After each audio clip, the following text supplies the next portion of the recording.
Қалалық денсаулық сақтау басқармасының басшысы Сәуле Амантайқызы қалада өткен жылдан бері және үстіміздегі жылдың алғашқы 90-ы бойынша құрт ауруына шалдыққандар саны 3,2%-ға төмендегенін айтады. Осы дерттен қаза болғандар саны 31,8%-ға төмендеген. Өлім-жітімде үстіміздегі жылдың қорытындысы бойынша тіркелмепті. Дегенмен арамызда денсаулығына көңіл бөлмей ауруын асқындырып алғандар да бар. Өткен жылмен салыстырғанда жүргізіліп жатқан жұмыстардың нәтижесі шығып жатыр. Туберкулезге шалдыққандар саны профилактикалық шаралардың жүргізуіне үзбей тексерудің арқасында біршама азайды. Өткен жылы 100 мың адамды тексере келгенде 78,60% төмендеген.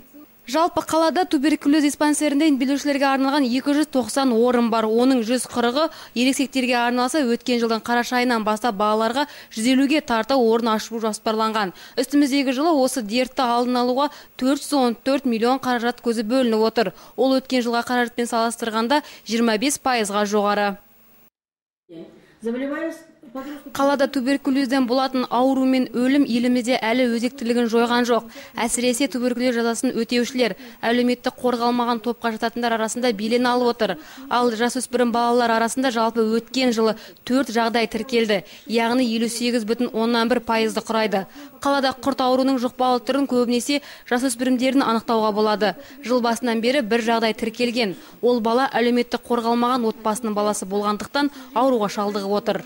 Денсаулық сақтау басқармасының басшысы өз-өзін сыйлайтын әр адам жылына бір рет болсын флюорографиялық тексеруден өтіп тұрса деген тілегін жеткізді. Өткен жылы 6-шы ықшам ауданында жылжымалы флюкар арқылы тексерістен 335 адам өтсе, биыл наурыз айында флюорографиялық тексеруден 314 қала тұрғыны өткен.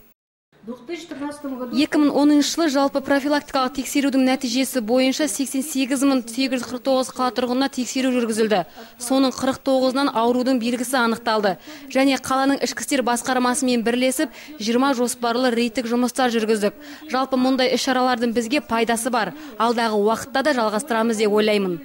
Ауырып ем іздегенше ауырмаудың жолын ізде демекші, тұрғындар өз денсаулықтарына немқұрайлы қарамай дәрігерге қаралып отырса, бұл дерттен ада болар еді. Дәрігерлер туберкулездің емделетін ауру екенін ескертеді. Жалпы бұл қатерлі дерттің алдын алу жұмыстары нәтижесінде қалада туберкулезбен ауырғандар санының төмендегені қуантады. Ақерке Заирова, Нұрлан Егенбергенов, Сфера арнасы.